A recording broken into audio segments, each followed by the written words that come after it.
সুমত্যাং বিষ্ণুদশেষ গর্ভমাদত্ত বৈষ্ণবম। হিন্দু ভাইদের ধর্মীয় গ্রন্থ ঋগ্বেদের 1 নম্বর মণ্ডলের 18 নম্বর সূক্তের 9 নম্বর মন্ত্রের মধ্যে বলা হয়েছে, নর সংসং শ্রীধীরিষ্ট মম পশ্যং সপরথস্তমং দিবনো সদ্ধমক্ষম। হিন্দু ভাইদের ধর্মীয় গ্রন্থের মধ্যে বলা হয়েছে কল্কি অবতার তথা শেষ নবী যিনি আসবেন তার নাম হবে নরসংসা। নরসংসা এটি সংস্কৃত শব্দ, যদি এটির বাংলা করা হয় এটির বাংলা হবে প্রশংসিত, আর প্রশংসিত শব্দের যদি আরবি করা হয় আরবি হবে মুহাম্মদ। হিন্দু ভাইদের ধর্মীয় গ্রন্থ বলছে শেষ নবী যিনি আসবেন তার নাম হবে মুহাম্মদ, আর আমার আপনার নবীর নাম ছিল মুহাম্মদ। ঠিক তো কল্কি পুরাণের 1 নম্বর পরিচ্ছেদের 2 নম্বর অধ্যায়ের 4 নম্বর শ্লোকের মধ্যে বলা হয়েছে সুমত্যাং বিষ্ণুদশেষ গর্ভমাদত্ত বৈষ্ণবম, অর্থাৎ অন্তিম। আলহামদুলিল্লাহ নাহমাদুহু ওয়া নাস্তাঈনুহু ওয়া নাস্তাগফিরুহু ওয়া নু'মিনু বিহি ওয়া নাতাওয়াক্কালু আলাইহি ওয়া নাউযু বিল্লাহি মিন শুরুরি আনফুসিনা ওয়া মিন সাইয়্যাতি আ'মালিনা। من يهد الله فلا مضل له ومن يضلله فلا هادي له واشهد ان لا اله الا الله وحده لا شريك له ونشهد ان سيدنا وسندنا وحبيبنا ومولانا محمدا عبده ورسوله الذي أرسله الله تعالى بالحق بشيرا ونذيرا وداعيا إلى الله بإذنه وسراجا وقمرا منيرا.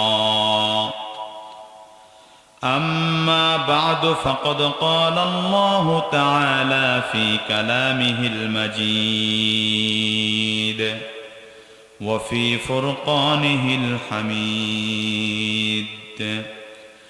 জবান খুলে সকলে পড়ি আউযু বিল্লাহি মিনাশ শাইতানির রাজীম। বিসমিল্লাহির রহমানির রহিম। ওয়া ইন কুনতুম ফি রাইবিম মিম্মা নাযালনা আলা আবদিনা ফাআতু বিসূরাতিম মিন মিথলিহি وادعوا شهداءكم من دون الله إن كنتم صادقين.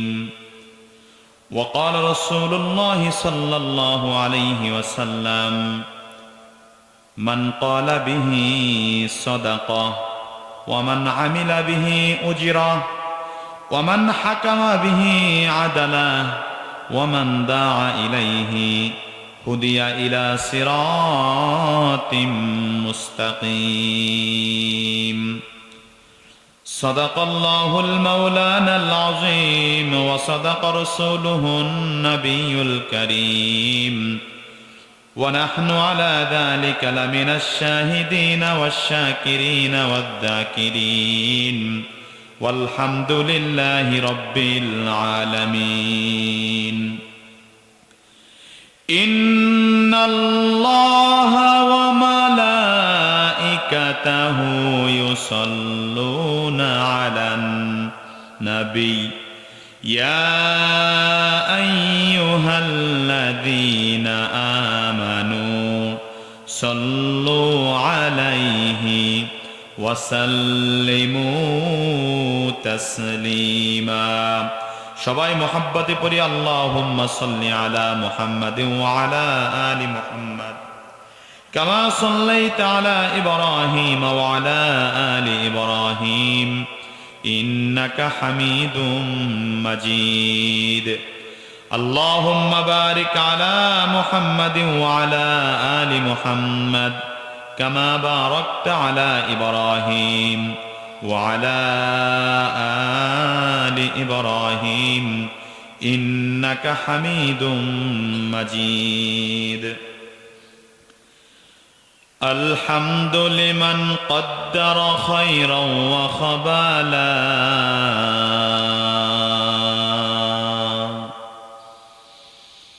الحمد لمن قدر خيرا وخبالا والشكر لمن صور حسنا وجمالا والشكر لمن صور حسنا وجمالا فرد صمد عن صفة الخلق بريء فرد صمد عن صفة الخلق بريء رب أزلي خلق الخلق كمالا رب أزلي خلق الخلق كمالا لا إله إلا الله جوري لا إله إلا الله سبحان الله والحمد لله لا إله إلا الله سبحان الله والحمد لله لا إله إلا الله لا إله إلا الله محمد رسول الله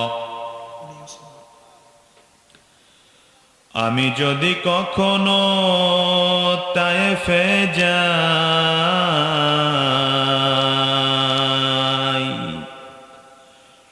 বলবো মাটিকে ডেকে রাসূলের খুন ঝরলো কোথায় বলে দাও তাই আজ আমাকে প্রতিশোধের দাবানল জ্বালাবো হেথায় বালাগল উলা বিকামালিহি কাশাফাদ দুজা বিজামালিহি হাসনাত জামিউ খিসালিহি সাল্লু আলাইহি ওয়া আলিহি সাল্লাল্লাহু আলাইহি ওয়াসাল্লাম।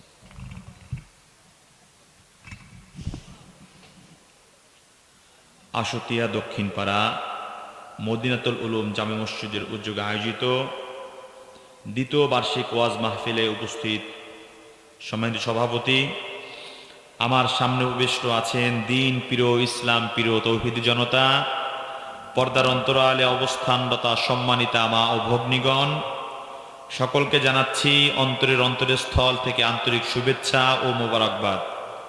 যে মহান রব্বুল আলামিন অসংখ্য অগণিত মানুষের মধ্য থেকে বাছাই করে যাচাই করে দিনের এই মজলিসে আসার ও বসার তৌফিক দিয়েছেন, হৃদয়ের সবটুকু আবেগকে উজাড় করে সে মহান রব্বুল আলামিনের আলিশান দরবারে শুকরিয়া জ্ঞাপন করি। জোরে সোরে সকলেই বলি আলহামদুলিল্লাহ। আপনারা আসতে পেরে খুশি নাকি বেজার? কম নাকি বেশি? খুশির আওয়াজ কি আসতে হয় নাকি জোরে হয়? রাত অনেক হয়ে গিয়েছে, শীতও অনেক বেশি, তাই না? কষ্ট হয়ে যাচ্ছে নাকি? আমি একবারে যেহেতু লোকও কম, ওইরকম ওয়াজ করার মতো পরিবেশও নাই, তারপরও আপনাদেরকে নিয়ে গুরুত্বপূর্ণ কিছু কথা সংক্ষিপ্ত সময় বলবো ইনশা। আপনারা থাকবেন তো নাকি চলে যাবেন? থাকবেন তো? আমার সঙ্গে কি শত্রুতা আছে নাকি আপনাদের কারো? শত্রুতা আছে? তাহলে এত দূরে দূরে বসছেন কেন? টাকায় বসেন। আর যদি কারো শত্রু থাকে একটু দূরে যান, আর শত্রু না থাকলে একটু মিশা মিশা বসেন। এই মাঝখানে কি ভাই, পানি নাকি পুকুর কুয়া আছে এই জায়গায়, নাকি আগে খাল গেছে? সামনে আগান, একটু আগে আগে বসেন, শয়তানকে জায়গা দিয়েন না, সামনে আগান। যেহেতু গরম শীত অনেক বেশি, মিশা মিশা বসি। আচ্ছা শোনেন, আজকে আমি এখানে আসার পরে সবাই কয়েকজনে বলতেছে যে রাশিটিয়া মাদ্রাসায় যে হজ করছেন ওই হজ করেন। আসলে ওই হজ এখানে করবো কেন, ওইটা তো এখানে করছি, তাই না?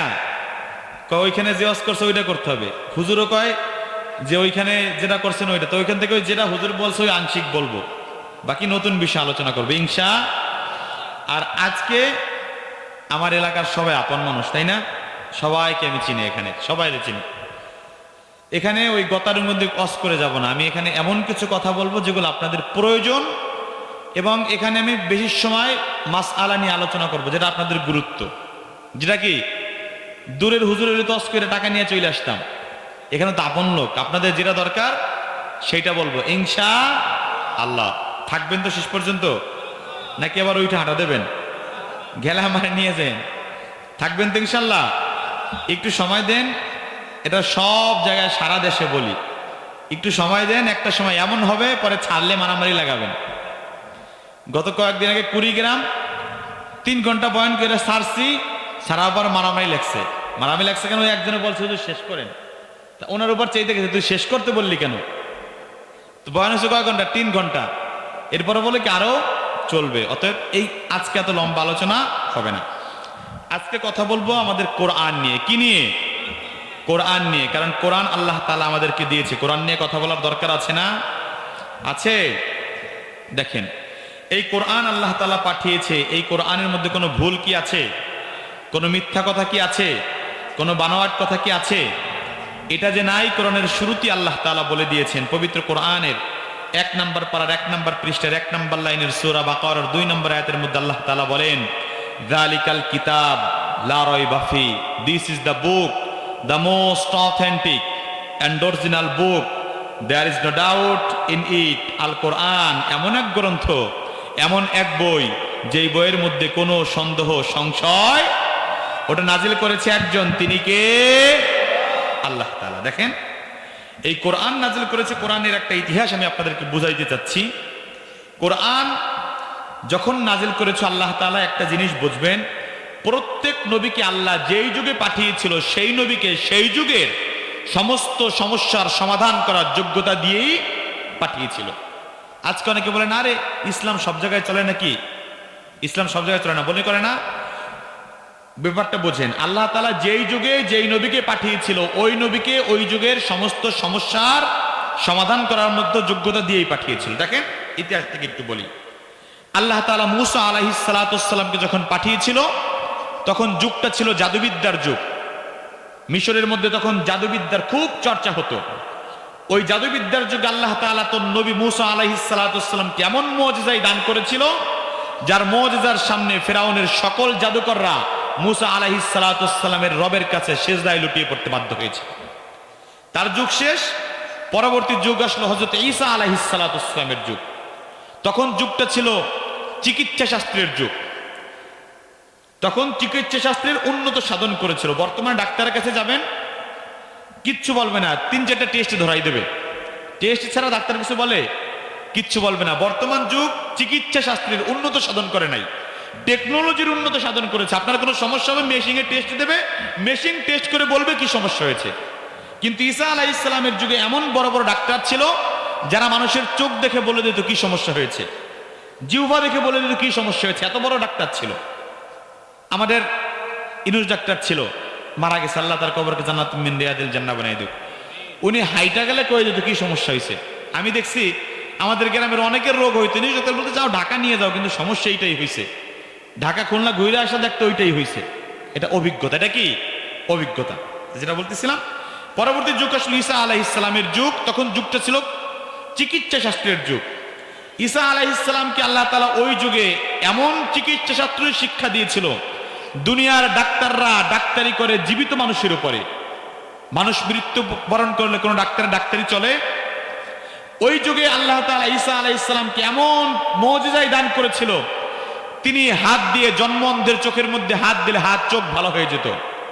তিনি শুধুমাত্র জীবিত মানুষের উপরে ডাক্তারি করেন নাই, বরঞ্চ তিনি মৃত্যু মানুষের কাছে সামনেও ডাক্তারি করেছেন। তিনি হাজার হাজার বছর পুরাতন কবরের কাছে গিয়ে বলতো, ইয়া ফুলান ইবনুল ফুলান কুম বিইذনিল্লাহ, এই অমকের সন্তান অমক আল্লাহর অর্ডারে দাঁড়িয়ে যায়, কথা বলতে দেরি হতো, সঙ্গে সঙ্গে কবর থেকে ব্যক্তির দাঁড়িয়ে যেতে দেরি হতো না। আল্লাহু আকবার। তাহলে যুগটা ছিল চিকিৎসা শাস্ত্রের যুগ। যে নবী ছিল তিনি মৃত্যু মানুষের উপর ডাক্তারি করলো। এরপরে যুগ আসলো কোরআনের যুগ। কিসের যুগ? কোরআনের যুগ। কোরআন যখন নাজিল হয়েছিল তখন যুগটা ছিল কবিতা এবং সাহিত্যিকতার যুগ।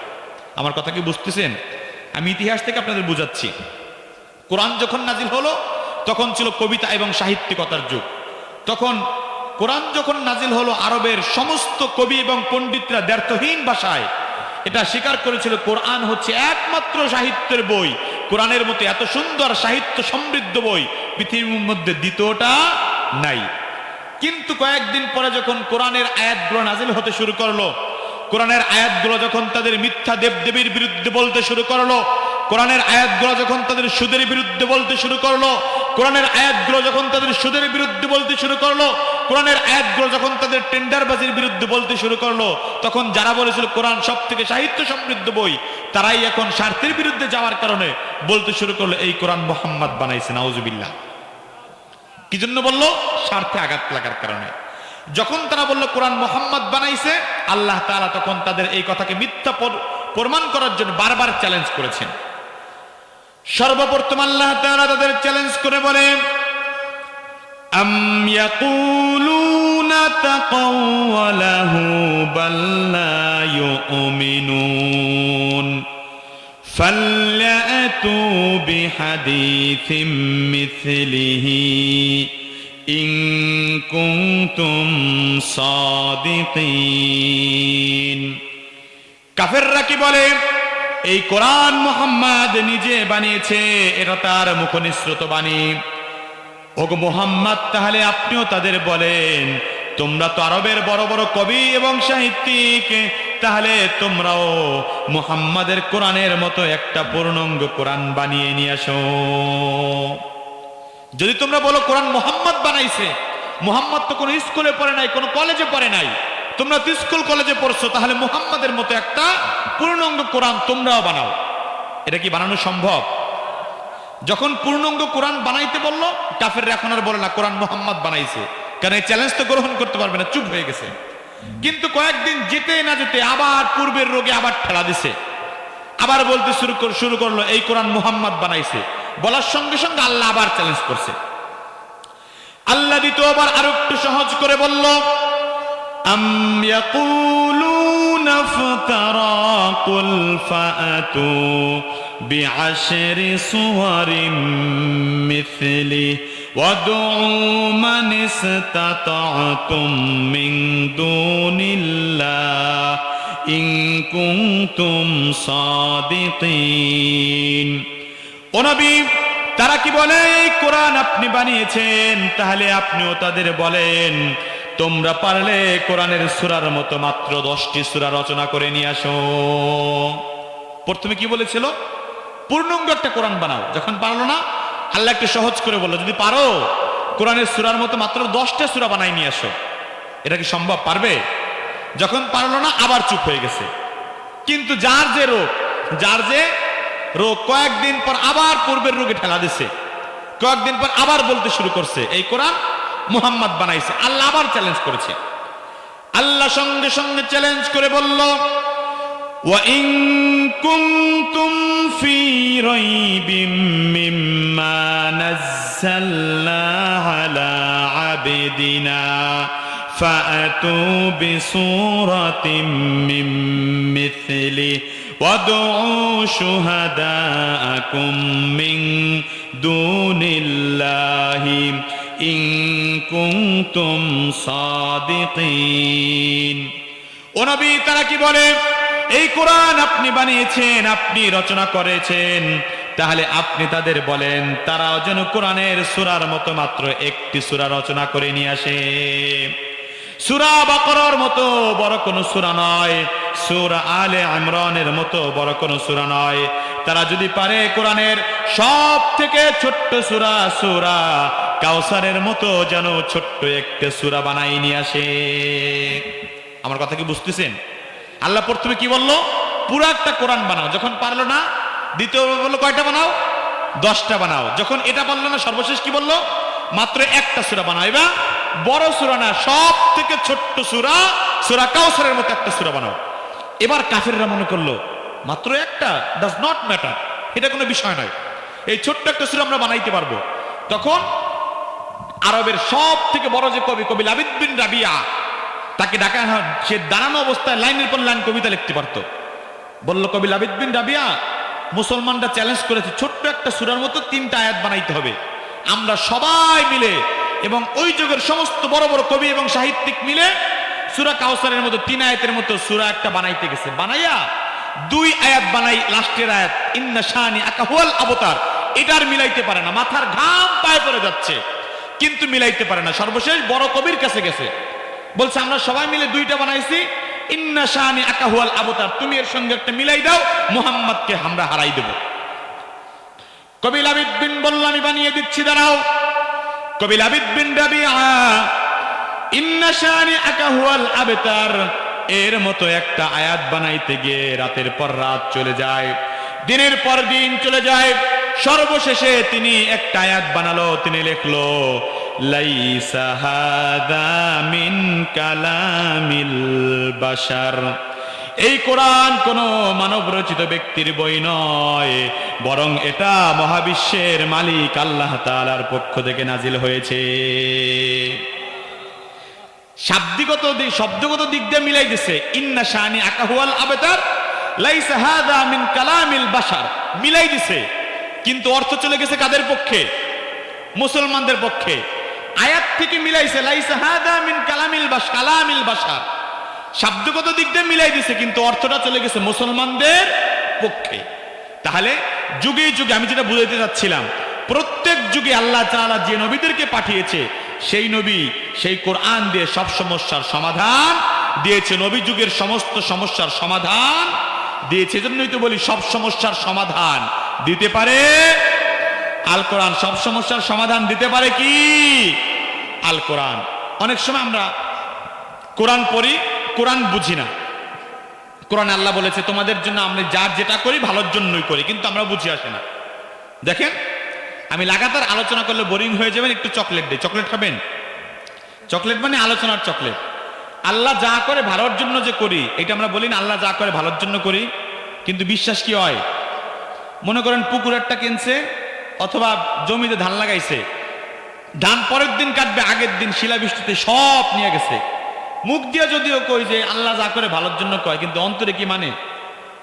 আল্লাহ যতই বলি ভালোর জন্য, এটা কি ভালো এর মধ্যে? ছেলে একজন মারা গেছে, আল্লাহ যা আল্লাহর মাল আল্লাহ নিয়েছে, যা করে ভালোর জন্য করে, কিন্তু আসলে অন্তরে কি মানে? ভালোর জন্য করে। কিন্তু বুঝতে হবে আল্লাহ যা করে ভালোর জন্যই করে।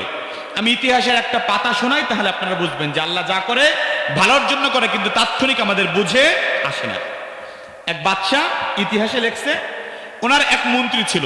কথা শুনতেছেন? ওই বাদশার এক মন্ত্রী ছিল, মন্ত্রী পাক্কা ইমানদার ছিল, আর মন্ত্রীর অভ্যাস ছিল উনি সবসময় বলতো আল্লাহ যা করে ভালোর জন্যই করে। কয়েকদিন পরে বাদশার আঙুল একটা কাইটে গেছে। এখন মন্ত্রী আজকেও কয় আল্লাহ যা করে ভালোর জন্যই করে। এখন বাদশার মেজাজ কি ঠান্ডা নাকি গরম? গরম। করে বেয়াদব, তুই এতদিন বলছিস ভালো কথা, আজকে আমার আঙুল কাটছে, তুই তারপরে আল্লাহ যা করে ভালোর জন্য করে। বাদশা রাগ করে ওরে জেলখানায় ঢুকাই দিছে। তো ও জেলখানায় যাচ্ছে আর বলতেছে আল্লাহ যা করে ভালোর জন্যই করে। বাদশা তো আরো রাগ, ওরে শাস্তির জন্য জেলে ঢুকাইলাম, ও তারপরও আল্লাহ যা করে ভালোর জন্য করে। মেজাজটা বেশি গরম হয়ে গিয়েছে। এবার বাদশার মন খারাপ, একটু রিফ্রেশ নেওয়ার জন্য, একটু মনটা ভালো করার জন্য উনি শিকার করার জন্য বনের মধ্যে চলে গেল। ওনার সভাসদ যারা ছিল বনের মধ্যে চলে গিয়েছে হরিণ শিকার করার জন্য। শিকার করতে করতে বনের ভিতরে চলে গিয়েছে। হঠাৎ করে বন্য মানুষদের এলাকায় চলে গিয়েছে। বন্য মানুষেরা বাচ্চাকে দেখে ধাওয়া করছে। ধাওয়া করলে সবাই তো পালিয়ে গিয়েছে, কিন্তু বাচ্চা তার দৌড়ানো অভ্যাস নাই। বাচ্চার কি দৌড়ানো অভ্যাস আছে? বাচ্চাকে ধরে ফেলছে, ধরে নিয়ে গেছে। আর নেওয়ার কারণ হচ্ছে ওই বন্য মানুষদের একটা ধর্মীয় বিশ্বাস ছিল যে প্রত্যেক বছর নির্দিষ্ট একটা দিন তাদের দেবদেবীর নামে একজন মানুষকে জবাই করতে হবে। আর জবাই করলে দেবদেবী সারা বছর তাদের উপরে খুশি থাকবে। আর ওই দিনটা ছিল ওই দিন। আর এই জন্য বাচ্চাকে ধরে আনছে জবাই করার জন্য। কিন্তু জবাই করার জন্য ওদের একটা শর্ত ছিল, যে এই মানুষটাকে জবাই করবে তার শরীরে কোনো খুঁত থাকতে পারবে না, কোনো অঙ্গহানি থাকতে পারবে না। এখন বাচ্চাকে যখন জবাই দেওয়ার জন্য গেছে, একজন রাখ রাখ, এটা জবাই দিলে কাজ হবে না, ওর আঙুল একটা কাটা, এরে সাইরে দে। এখন বাচ্চাকে যখন সাইরে দিচ্ছে, বাচ্চার বুদ্ধি আসছে, আমার মন্ত্রী ঠিকই বলছিল আল্লাহ যা করে ভালোর জন্য করে। আজকে আঙুল না কাটা হইলে তো আমার তো কল্লা কেটে ফেলাইতো, আঙুল না কাটা হলে কল্লাকে কি কেটে ফেলাইতো। আর বাচ্চা তাড়াতাড়ি মনের খুশি যাচ্ছে আমার মন্ত্রী আমি জেল থেকে বের করব। ও আমার ঠিকই বলছিল আল্লাহ যা করে ভালোর জন্য করে, কিন্তু আমি না বুঝে জেলখানায় ঢুকাইছি। এর মূল মন্ত্রী জেলখানায় থেকে বার করতেছে আর বলছে, মন্ত্রী এই অবস্থা, তুমি যেটা বলেছিলে আল্লাহ যা করে ভালোর জন্য করে, আমারটা তুমি বুঝছি, কিন্তু তুমি যখন জেলখানায় ঢুকাইলাম তখন তুমি বলছিলে সেটাও আল্লাহ ভালোর জন্য করে, তুমি জেলখানা যাওয়ার মধ্যে আল্লাহর কি ভালো ছিল একটু বলো। এবার মন্ত্রী বলে, বাচ্চা এই রাজ্যের মধ্যে আপনার সব থেকে কাছের লোককে? কয় তুমি। কয় যদি আমি জেলে না থাকতাম আপনার সঙ্গে শিকার করতে কে যাইতো? কয় তুই যাইতা। কয় ওরা তো আপনাকে রাইখা চলে আসছে, আমি তো আর রাইখা আসতে পারতাম না, আমি তো আপনার সাথেই থাকতাম। কয় হ্যাঁ। কয় তখন আমার আর আপনাকে দুজন কি ধরতো? যখন আপনারে জবাই করতে গিয়ে দেখতো আঙুল কাটা, এরপর কারে শোয়াইতো? এরপর তো তোরে শোয়াইতো। আমার তো কোনো আঙ্গুল পাও কিচ্ছু কাটা নাই, আমার তো ঠিকই জবাই দিত। এই জন্য আল্লাহ আমার যে জেলে রাখছে এটা কিসের জন্য করছে? ভালোর জন্য করছে, বুঝছেন? কিন্তু ওই বাচ্চারাও বুঝে আসছিল না, আমাদেরও কি তাৎক্ষণিক বুঝে আসে না। ব্যবসায় লস হয়ে গেছে, ব্যবসায় লস করে, আর আল্লাহ কি করলা? কিন্তু আল্লাহ যেটা করে কিসের জন্য করে? আমাদের ভালোর জন্য করে, কিন্তু আমাদের তাৎক্ষণিক বুঝে আসে না, আমাদের তাৎক্ষণিক বুঝে আসে না। কিন্তু বুঝতে হবে আল্লাহ যেটা করে আমাদের ভালোর জন্যই করে। যেটা বলতেছিলাম কোরআন নিয়ে কথা, এই কোরআন আল্লাহ তাআলা পাঠিয়েছে আমাদের কিসের জন্য? হেদায়েতের জন্য। আমাদের কিসের জন্য পাঠাইছে? আমাদের হেদায়েতের জন্য আল্লাহ তাআলা পাঠিয়েছে কোরআন। দিন ভোলা মানুষগুলোকে দিনের পথে আনার জন্য আল্লাহ তাআলা কোরআনকে পাঠিয়েছে। এজন্য বলা হয় সব সমস্যার সমাধান দিতে পারে আল কোরআন। কিন্তু আজকে কোরআনের তেলাওয়াত কি আমাদের মধ্যে আছে? নাই। কোরআনকে পড়ি না, কোরআনকে বুঝি না, কোরআনের আলোচনাও শোনার চেষ্টা করি না, কোরআন পড়ি না। কোরআনকে বেশি বেশি পড়তে হবে, কোরআনের অর্থটা বেশি বেশি বুঝতে হবে। যতই অর্থ নাও পারি, কমাস কম কোরআনটা আমাদের বেশি বেশি কি করতে হবে? পড়তে হবে। এই কোরআনের জন্য, কোরআনের রাজ কায়েম করার জন্য, কোরআনকে ভালোবাসার জন্য যুগে যুগে নবীরা কষ্ট করেছে। সাহাবায়ে কেরাম কোরআনের জন্য নিজের জীবনকে বিলীন করে দিয়েছে, কোরআনের পক্ষে থাকার কারণে জীবন দিয়েছে, রক্ত দিয়েছে। একটা সাহাবীর হাদিস থেকে বলি, আল্লাহর নবীর সাহাবী হযরতে আবু হুরায়রা রাদিয়াল্লাহু তাআলা, তিনি যখন রাসূলের দরবারে আসতো, আবু হুরায়রার মা ছিল মুশরিকা। তিনি একদিন বলল, ওগো আবু হুরায়রা, তুমি প্রত্যেক দিন কোথায় যাও আমাকে বলো। আবু হুরায়রা বলল, ওগো মা, আমি মুহাম্মাদের দরবারে যাই। আবু হুরায়রার মা যেহেতু তিনি মুশরিকা ছিল, তিনি সহ্য করতে পারলো না, বলল, আবু হুরায়রা, তুমি কি জন্য প্রত্যেক দিন মুহাম্মাদের দরবারে যাও? এটা আমার ভালো লাগে না। একদিন আবু হুরায়রার মা আবু হুরায়রাকে তিনি প্রহার করলো আর বলল, দ্বিতীয়বার তিনি মুহাম্মাদের দরবারে তুমি যেতে পারবা না। আবু হুরায়রা পরের দিন এসে রাসূলকে বলল, রাসূল, আমার মা আমাকে মেরেছে। রাসূল বলল, আবু হুরায়রা, তোমার মা তোমাকে মেরেছে, তুমি কি এটা আমার কাছে নালিশ করছো? যদি নালিশ করো তাহলে শোনো, তোমার মা তোমাকে মেরেছে, এখানে আমি মুহাম্মাদের কিচ্ছু করার নাই। আমি নবী হতে পারি, কিন্তু তোমার মা তোমাকে মেরেছে, আমার করার কিচ্ছু নাই। আবু হুরায়রা বলল, ওগো রাসূল, আমি আপনার কাছে আমার মায়ের বিরুদ্ধে নালিশ করতে আসি নাই, আপনি আমার মায়ের জন্য দোয়া করেন যাতে করে আল্লাহ আমার মাকে হেদায়েত দিয়ে দেয়। আল্লাহর নবী হাত উত্তোলন করলো, হাত উত্তোলন করা দেখে আবু হুরায়রা সোজা বাড়ির দিকে দৌড় দিয়েছে। সাহাবায়ে কেরাম বলল, আবু হুরায়রা কি হয়েছে, দৌড়াচ্ছ কেন? আবু হুরায়রা বলল, আমি দেখতে চাই আমার বাড়িতে আমি আগে পৌঁছাই নাকি আমার নবীর দোয়া আমার বাড়িতে আগে পৌঁছায়। আবু হুরায়রা বাড়িতে দৌড়ে চলে গেল। বাড়িতে গিয়ে দেখে যখন দরজায় করাঘাত করলো, আবু হুরায়রার মা বলল, কে, বলো তুমি বাবা। আবু হুরায়রা বলল, আমার মা যখন ভিতর থেকে বলল, তুমি কে, আমি আমার মায়ের কণ্ঠের মধ্যে কুফুরের সেই কর্কশ শব্দ পেলাম না। আমি বুঝতে পারলাম আমার মা আমি আসার আগে তিনি মুসলমান হয়ে গিয়েছে। রাসূলের দোয়া আবু হুরায়রার আগে পৌঁছে গিয়েছে, কোরআনের জন্য মার খেয়েছে, কষ্ট করেছে, কিন্তু আজকে কোরআনের তেলাওয়াত আমাদের মধ্যে নাই। যেটা বলতেছিলাম, আমাদের যে বিশ্বাস সব সমস্যার সমাধান দিতে পারে কি? সব সমস্যার সমাধান দিতে পারে আল কোরআন। এটাকে আপনারা জানেন? সব সমস্যার সমাধান দিতে পারে আল কোরআন। জানেন এটা কি নতুন স্লোগান নাকি পুরাতন স্লোগান? এই ওয়াজ আশুতিয়া মাদ্রাসায় করতে গিয়ে শেষ করতে পারি নাই, এই জন্য এইখান থেকে শুরু করতেছি। এইখান থেকে কি আপনি কি বিরক্ত হয়ে যাচ্ছেন নাকি? বিরক্ত হচ্ছেন? এই যে সব সমস্যার সমাধান দিতে পারে আল কোরআন, এই স্লোগান কি নতুন? কতদিন আগে? 5 বছর তো হবে, 20 বছর, 100 বছর, প্রায় 1500 বছর আগের স্লোগান। কত বছর? 1500 বছর। দেখুন শুনে, রসুলের পরবর্তী যুগ আবু হুরায়রা রাদিয়াল্লাহু তাআলা আনহুর যুগে মুসলমানরা স্লোগান দেয় সব সমস্যার সমাধান দিতে পারে আল কোরআন। কাফেররা শুনে বলে তোরা বলস কি, মুসলমান হয়েছস আর তোরা বলস সব সমস্যার সমাধান দিতে পারে আল কোরআন? বলল কি হ্যাঁ। আবু হুরায়রা বলল হ্যাঁ।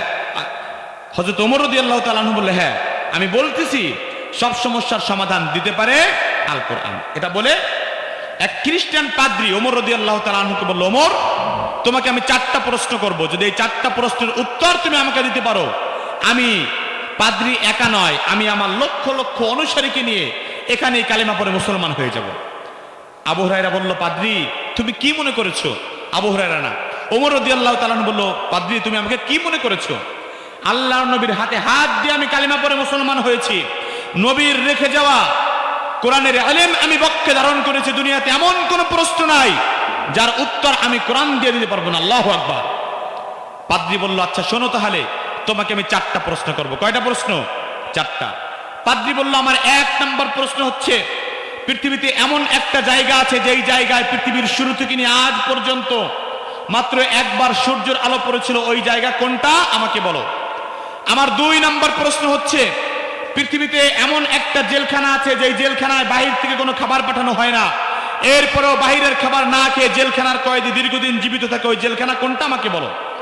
আমার 3 নম্বর প্রশ্ন হচ্ছে, পৃথিবীতে এমন একটা কবর আছে যেই কবরের অধিবাসী জীবিত, দীর্ঘদিন কবরে থাকার পর কবর থেকে বের হওয়ার পর আবার দীর্ঘদিন জীবিত ছিল, ওই কবরের অধিবাসীকে তার নাম কি আমাকে বলো। আমার সর্বশেষ এবং 4 নম্বর প্রশ্ন হচ্ছে, পৃথিবীতে 2 জন যমজ ভাই এমন আছে যারা একই দিনে জন্মগ্রহণ করেছে, আবার একই দিনেই মৃত্যুবরণ করেছে, কিন্তু ইতিহাস লেখে এই 2 ভাইয়ের বয়সের মধ্যে 100 বছরের ব্যবধান হয়ে গিয়েছে। যদি কেউ একই দিনে জন্মগ্রহণ করে আর একই দিনে মৃত্যুবরণ করে, বয়স কি এক হয় না আলাদা হয়? এক হয়। কি হয়? কিন্তু ইতিহাস লেখে এই 2 ভাইয়ের বয়সের মধ্যে 100 বছরের ব্যবধান হয়ে গিয়েছে। এই প্রশ্ন শুনে পাদ্রী বলল, হ্যাঁ আমি উত্তর দিতে পারবো। এবং পাদ্রী উত্তর দেওয়ার জন্য ছোট্ট বালক আব্দুল্লাহ ইবনে আব্বাসকে ডেকে আনলো। আব্দুল্লাহ ইবনে আব্বাস নাবালেগ, এখনো বালেগ হয় না, রসুলের চাচাতো ভাই। রসুল তার জন্য দোয়া করেছিল আল্লাহুম্মা আল্লিমহুত তাবিল, আল্লাহ আমার চাচাতো ভাই আব্বাসকে তুমি কোরআনের মুফাসসির বানিয়ে দাও। আল্লাহ এমন মুফাসসির বানাইছে, রাইসুল মুফাসসিরিন হয়ে গিয়েছে। পৃথিবীতে কোরআন এত পরিমাণ তিনি বুঝেছে, কিয়ামত পর্যন্ত আব্দুল্লাহ ইবনে আব্বাসের মতো কোরআন জাননেওয়ালা বুঝনেওয়ালা দ্বিতীয় কোনো ব্যক্তি দুনিয়াতে আসবে না। আব্দুল্লাহ ইবনে আব্বাস বলে, পাদ্রী তোমার উত্তর কি?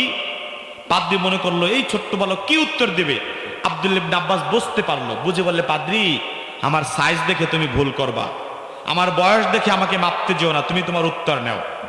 তোমার 1 নম্বর প্রশ্ন ছিল, পৃথিবীতে এমন কোন জায়গা আছে যেই জায়গায় পৃথিবীর শুরু থেকে নিয়ে আজ পর্যন্ত মাত্র একবারই সূর্যের আলো পড়েছে, কিয়ামত পর্যন্ত পড়বে না। শোনো, মুসা আলাইহিস সালাতু ওয়াসসালামকে ধাওয়া করতে করতে যখন ফিরাউন লোহিত সাগরের পানি নিয়ে গেল, যদিও আমরা শুধু নীল নদী, কিন্তু আসলে নীল নদ, লোহিত সাগর। কি সাগর? লোহিত সাগর। লোহিত সাগরের পারে নিয়ে গেল সারাশি আক্রমণ। কি আক্রমণ? সারাশি বোঝেন না? সারাশি 2 দিক দিয়ে চাপ দেয় আর এই পাশে আটকা থাকে, মানে 3 দিক থেকে চাপ। ডানেও ফিরাউনের বাহিনী, বামেও ফিরাউনের বাহিনী, পিছনেও ফিরাউনের বাহিনী, 3 দিক থেকে ফিরাউনের বাহিনী, সামনে লোহিত সাগর। উম্মতরা বলল, ইয়া মুসা ইন্না লামুদ্রাকুন, মুসা আমরা তো পাকড়াও হয়ে যাচ্ছি। মুসা নবী বলে, কাল্লা কখনো নয়, ইন্না মাইয়া রব্বি সায়াহদিন, নিশ্চয় আমার প্রভু আমার সঙ্গে আছে, একটা রাস্তা তিনি দেখাবে। মুসা আলাইহিস সালাম কে আল্লাহ বলল, ইয়া মুসা ফাদরিব বিআসাকাল বাহর, তুমি তোমার লাঠি দ্বারা সমুদ্রের উপর আঘাত করো। দেখেন নবীর আর আমাদের ইমানের মধ্যে পার্থক্য কি। যদি আমাদের আশুতিয়ার কেউ এই বিপদে পড়তাম, আর আল্লাহ যদি বলতো সমুদ্রের উপর লাঠি দিয়ে আঘাত করো, আমরা কি হতো? আরে আল্লাহ, সামনে এত বিশাল সমুদ্র, পারলে একটা নৌকা পাঠাও, তুমি লাঠি দিয়ে আঘাত করতে বলতেছো কেন? লাঠি দিয়ে পিটান দিলে সমুদ্র আমার উপর রাগ করে আমার ডুবাই মারবে, পারলে একটা লাঠি পাঠাও, এটা ভাবতাম না? কিন্তু নবীর ইমান কেমন? নবী মনে করছে আল্লাহ আঘাত করতে বলছে, একবারও চিন্তা করে না, সঙ্গে সঙ্গে লাঠি দ্বারা লোহিত সাগরের উপর আঘাত করছে। আঘাত করার সঙ্গে সঙ্গে একটা দুইটা 10টা নয়, লোহিত সাগরের তলদেশ দিয়ে 12টা রাস্তা তৈরি হয়েছে। আল্লাহু আকবার। এটা ইবনে খুলদুনের মধ্যে এটা উল্লেখ করা হয়েছে। বলা হয় 12টা রাস্তা কি জন্য হলো? মুসা আলাইহিস সালামের ওই উম্মতের মধ্যে বনি ইসরায়েলদের 12 গোত্রের লোক ছিল, 12 বংশের লোক ছিল। আর আল্লাহ জানে এই বনি ইসরায়েল এমন ঘাড়তারা জাতি, ওরা এই বিপদের মুহূর্ত কবে যে ওই বংশের লোক যেই রাস্তায় ঢুকবে আমরা ওই রাস্তায় ঢুকবো না, দরকার হলে এইখানে মরবো। এই জন্য আল্লাহ বুঝা ওই 12 বংশের জন্য রাস্তা করেছে কয়টা? 12টা। মুসা নবী বলে রাস্তা দিয়ে ঢোকো, রাস্তা দিয়ে ঢুকলো। মুসা আলাইহিস সালামের উম্মত যখন ওই পারে, ফিরআউন পাশে আসছে। ফিরআউন পাশে এসে বলে, আরে রাস্তা তো আমি বানাইছি। ফিরআউন কি কয়? ফিরআউন কয় আমি বানাইছি। কেন? ফিরআউন নিজে কি দাবি করছিল? খোদা। ফিরআউন রাতের আধারে একা একা কান্না করতো, সিজদায় পড়তো আর বলল, আল্লাহ তুমি রব, আমি জানি তুমি ছাড়া কোনো ইলাহ নাই, আমি বিশ্বাস করি তুমি আল্লাহ। আল্লাহ তোমার কাছে আমি চাই আগামীকাল সকালে আমি যখন বলবো বৃষ্টি হ, আল্লাহ তুমি সঙ্গে সঙ্গে বৃষ্টিটা দিয়ে দিত। রাতে কার কাছে চাইতো? ফিরআউনের মতো পাপিষ্ঠ ব্যক্তি চাইলে যদি আল্লাহ কবুল করে, আমরা চাইলে কবুল করবে না? তো ফিরআউন আইসা কি বলে, আরে রাস্তা আমি বানাইছি, ঢোক। ফিরআউন যখন ঢুকছে, ফিরআউন যখন মাঝখানে, মুসা নবী কোথায়? ওই পারে চলে গেছে। আল্লাহ পানিকে বললে পানি রাস্তা বন্ধ করে দেয়। আব্দুল্লাহ ইবনে আব্বাস বলল, ওগো বাদরি শোনো, মুসা আলাইহিস সালাতু ওয়াস সালামকে পার করার জন্য লোহিত সাগরের তলদেশ দিয়ে যখন আল্লাহ 12টা রাস্তা করেছিল, তখন লোহিত সাগরের তলদেশের রাস্তায় সূর্যের আলো পড়তেছিল। মুসা নবী যখন ওই পারে, আল্লাহ পানিকে বলল পানি রাস্তা বন্ধ করে দে। সেদিন যে পানি রাস্তা বন্ধ করেছে, কিয়ামতের আগের দিন দ্বিতীয়বার লোহিত সাগরের তলদেশের রাস্তা আর চালু হবে না, আর ওই রাস্তায় দ্বিতীয়বার সূর্যের আলো আর কোনোদিন পড়বে না। উত্তর পাইছেন? পাদ্রী কয় কি করে দিলা? আব্দুল্লাহ ইবনে আব্বাস কয় সব সমস্যার সমাধান দিতে পারে আল কোরআন। দেখেন এই ফিরআউনের কথাটা যদি আসলো, তাকে নিয়ে একটু কথা বলি যে আমরা অনেক সময় মনে করি আমার টাকা নাই, পয়সা নাই, জমি নাই, জমা নাই, কিচ্ছু নাই, আমি কি ইবাদত করলে আমার আল্লাহ কি আমার ইবাদত শুনবে? দেখেন আল্লাহ নবী সাল্লাল্লাহু আলাইহি ওয়াসাল্লাম যখন তিনি মিরাজে যাচ্ছে, মক্কা থেকে যখন মসজিদ হারাম থেকে যাচ্ছে, পথিমধ্যে তার সঙ্গে ছিল কে? রাস্তা দেখানোর জন্য জিবরিল ছিল। মুসা আলাইহিস সালাম বলল, ইয়া আখি জিবরিল, ও আমার ভাই জিবরিল, ইন্নী লা আজিদু রিহাল জান্নাহ, আমি তো এখান থেকে জান্নাতের ঘ্রাণ পাচ্ছি। জিবরিল আমিন বলল, গো নবী, না না, এটা জান্নাতের ঘ্রাণ নয়, এটা হলো ফিরআউনের বাড়ির কাজের বুয়া, যার কবর থেকে তুমি জান্নাতের ঘ্রাণ পাচ্ছ। রাসূল বলে, বলো কি? ফিরআউনের মতো নিকৃষ্ট ব্যক্তি, তার বাড়ির কাজের বুয়া, তার কবর থেকে আমি নবীরা জান্নাতের ঘ্রাণ পাচ্ছি? রাসূল বললে, হ্যাঁ, তার কবর থেকে তুমি জান্নাতের ঘ্রাণ পাচ্ছ। রাসূল বলল, তাহলে তাড়াতাড়ি বলো কারণ কি? জিবরিল বলল, রাসূল, আল্লাহ আজকে আপনাকে 7 আসমান ভ্রমণ করাবে, সময় অনেক অল্প, এক রাতের মধ্যে। আপনি জমিনের সময় নষ্ট করলে আসমানে উঠবেন কখন? আল্লাহ গায়েবী আওয়াজ দিল, জিবরিল, আমার হাবিব আজকে আমার মেহমান, আর মেজবানের দায়িত্ব হচ্ছে মেহমান যা চাবে সেটাকে পূরণ করবে। রাত কতটুকু আছে দেখার দায়িত্ব তোমার নয়, সে যা চায় পূরণ করো। যে ফিরআউনের বাড়ির কাজের বুয়ার কবর থেকে কি জন্য জান্নাতের ঘ্রাণ আসছে? জিবরিল বলল, ওগো রাসূল শুনেন তাহলে, ফিরআউনের বাড়ি একজন কাজের বুয়া ছিল, যার নাম ছিল মাসতা। যদিও ফিরআউনের মতো নিকৃষ্ট ব্যক্তির বাড়ির কাজের বুয়া, কিন্তু তার ঈমান ছিল পাক্কা ঈমান। ঈমানটা কি ছিল? পাক্কা ঈমান, গোপনে ঈমান আনছে আল্লাহর উপরে। মাসতা একবার ফিরআউনের পালক মেয়ের চুল আঁচড়াচ্ছে, হঠাৎ করে হাত থেকে চিরুনিটা পড়ে গিয়েছে। চিরুনিটা পড়ার সঙ্গে সঙ্গে মাসতা চিরুনি উঠাচ্ছে আর পড়তেছে বিসমিল্লাহির রহমানির রহিম। কারণ মুসলমান কোনো কিছু উঠায় কার নামে? আল্লাহর নামে। বিসমিল্লাহির রহমানির রহিম বলে উঠাচ্ছে। পিছনে ছিল ফিরআউনের পালক মেয়ে, তিনি জানতো না ফেরাউনের পালক ভাই সঙ্গে সঙ্গে মাস্টার হাতটা ধরে বলেছে, আর বলছে, মাস্তা আইয়ু রব্বি সাম্মাইতি, তুমি আবার কোন প্রভুর নাম নিচ্ছ? আলাইসা আবুনা রব্বুনাল আলা, আমার বাবা ফেরাউন কি বড় প্রভু নয়? মাস্টা বলে, কাল্লা, কখনো নয়, হি ইজ এ লায়ার। তোর বাবা ফেরাউন তো মিথ্যুক। রবকে আমার কাছ থেকে শোন। আল্লাযী রব্বি, যিনি আমার রব। রব্বা কি? তোর রব। রব্বা আবা কি? তোর বাবা ফেরাউনের রব। রব্বাল আলামিন, তিনি হলো বিশ্বের সকল মানুষের রব। মাস্টার শুনে সঙ্গে সঙ্গে বাবার কাছে চলে গিয়েছে, বাবা আলাস্তা রব্বুনাল আলা, বাবা ফেরাউন তুমি কি আমাদের বড় প্রভু নয়? ফেরাউন বলে, বালা, অবশ্যই। বলে, আখবারাতনি মাস্তা, আমার কাজের বুয়া মাস্তা আমাকে জানিয়েছে, আন্না লানা রব্বুনাল আলা, আমাদের নাকি একজন বড় প্রভু রয়েছে, আল্লাযী খলাকনি, তিনি নাকি আমাকে সৃষ্টি করেছে। খলাকাকা, ওগো বাবা ফেরাউন, তিনি নাকি তোমাকেও সৃষ্টি করেছে। খলাকা মাস্তা, আমার কাজের বুয়া মাস্তাকেও নাকি তিনি বানিয়েছে। খলাকা রব্বাল আলামিন, তিনি নাকি বিশ্ব মধ্যে যা কিছু আছে সকল কিছুকেই সৃষ্টি করেছে। ফিরাউনের তো শুনে ভয়ের কারণে কাঁপা শুরু হয়ে গিয়েছে। আয় হায়, আমার গোমর আমার ঘরের মধ্যেই ফাঁস হয়ে গেল। কারণ ফেরাউন তো জানেন রব একজন আছে, আমি তো মিথ্যা খোদার দাবিদার। ফিরাউন বলল, আমার ঘরের মধ্যেই আমার গোমর ফাঁস হয়ে গেল। ফিরাউন বলল, মাছটাকে ডেকে আনো। মাছটাকে ডেকে আনা হলো। বলল, বিশাল বড় আগুনের ড্যাগ বসাও। আগুনের চুলা বসানো হলো। চুলার উপরে বড় ড্যাগ বসানো হলো। ড্যাগের উপরে তেল ঢেলে দেওয়া হলো। তেল যখন টকবক করে ফুটছে, মাছটার কোলের মধ্যে দুটি বাচ্চা ছিল। ফেরাউন একটা বাচ্চাকে এনে বাচ্চাটাকে তেলের মধ্যে ছেড়ে দিল। বাচ্চার হাড্ডিগুলো, গোশতগুলো আলাদা হয়ে গেল। বাচ্চার রূহ উপরের দিকে উঠছে আর বলতেছে, উম্মি, ও আমার মা, লা তাখাফি ওয়ালা তাহজানি ওয়ালা তাতাজালজালি, ওগো মা, তুমি ভয় পেও না, তুমি চিন্তা করো না, আমার বিচ্ছেদে তোমার যেন কোনো পদস্খলন না হয়। ফাইন্নাকি আলাল হক, ওগো মা, তুমি হকের উপরে রয়েছো, সত্যের উপরে রয়েছো। সানাজমাউ ফিল জান্নাতি ইনশাআল্লাহ, ওগো মা, একটু অপেক্ষা করো, কিছুক্ষণ পরে আল্লাহ তাআলা আমার আর তোমার জান্নাতের মধ্যে মিলন মেলার ব্যবস্থা করবেন। কিন্তু মা তো মাই হয়, মায়ের দু চোখ বেয়ে বেয়ে পানি পড়ছে আর আকাশের দিকে তাকিয়ে ঠোঁট নাড়াচ্ছে। ফিরাউন বলল, আকাশের দিকে তাকিয়ে কি বলো? বলল, আল্লাহর কাছে বললি, আল্লাহ, এমন ফেরাউন হাজারটা নারাজ হলে আমার কিছু যায় আসে না, কিন্তু মালিক তুমি আমার উপরে নারাজ হও না। মাস্টার বলল, তুমি কি ফেরবা? প্রশ্নই আসে না। বলে, ইমান ছাড়বা না? প্রশ্নই আসে না। ফিরাউন বলে, জানো কি হবে?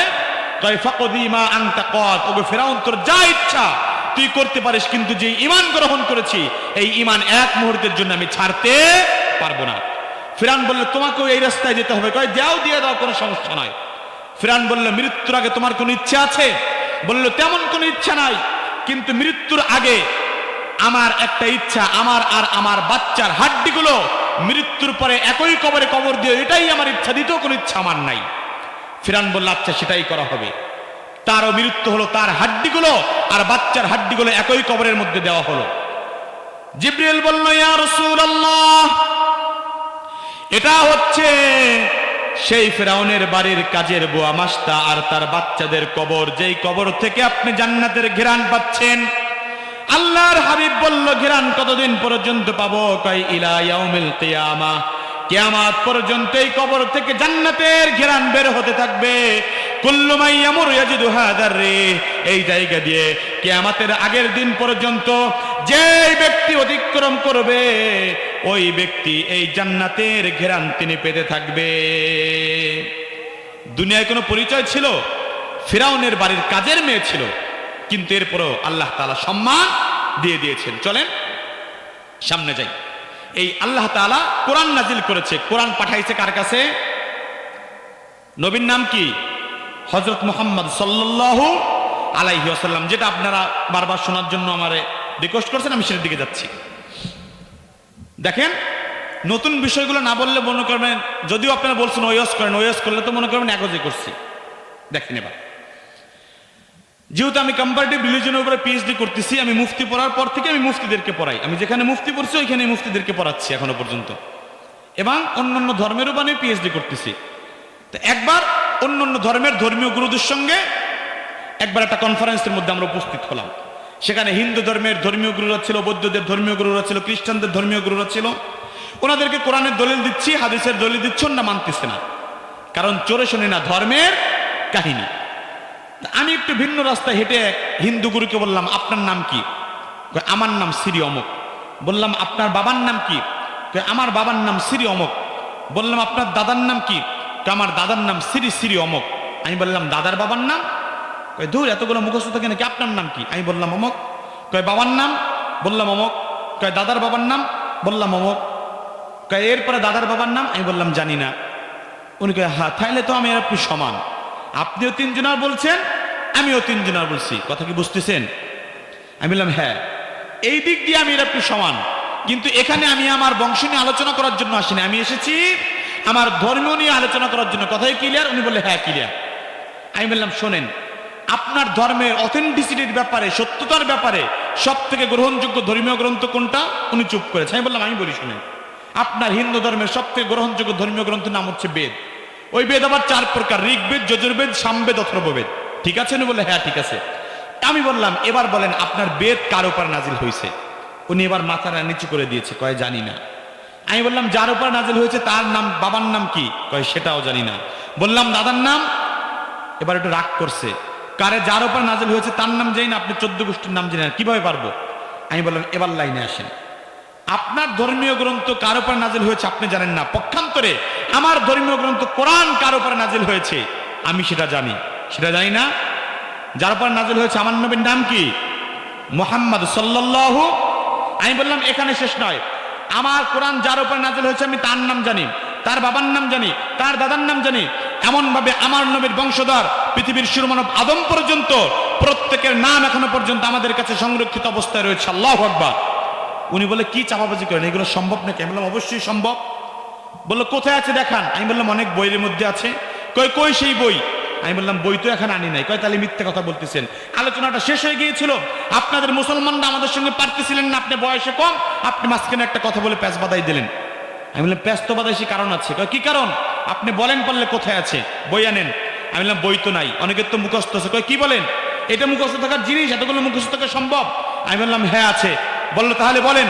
আমি বললাম, শোনেন তাহলে, আমার নবীর নাম ছিল মুহাম্মদ, বাবার নাম ছিল আব্দুল্লাহ, দাদার নাম ছিল আব্দুল মুত্তালিব বিন হাশিম বিন আব্দে মানাফ বিন কুসাই বিন কিলাব বিন মুররাহ বিন কাব বিন লুআই বিন গালিব বিন ফের বিন মালিক বিন নাদরা বিন কিনানা বিন খুদাইমা বিন মুদরিকা বিন ইলিয়াস বিন মুজার বিন নাজার বিন মাআদ বিন আদনান বিন আওয়াদ বিন হামাইসা বিন সালামান বিন আউস বিন বাউস বিন কমওয়াল বিন উবাই বিন আওয়াম বিন নাশিদ বিন হিজা বিন বালদাস বিন ইয়াদলাফ বিন তাবিখ বিন জাহিম বিন নাহিশ বিন মাখি বিন আইজি বিন আবকর বিন উবাইদ বিন আবদুআ বিন হামাদান বিন সাম্বার বিন ইয়াসলান বিন ইয়ালহান বিন ইরাবি বিন আইজি বিন জিশান বিন আইসর বিন ইহাম বিন নাহিশ বিন জারিহ বিন সামি বিন মাজি বিন ইয়দ বিন কিদার বিন ইসমাইল আলাইহিস সালাতু ওয়াসসালাম বিন ইব্রাহিম আলাইহিস সালাতু ওয়াসসালাম বিন আযর বিন নাহুর বিন সারুজ বিন দৌ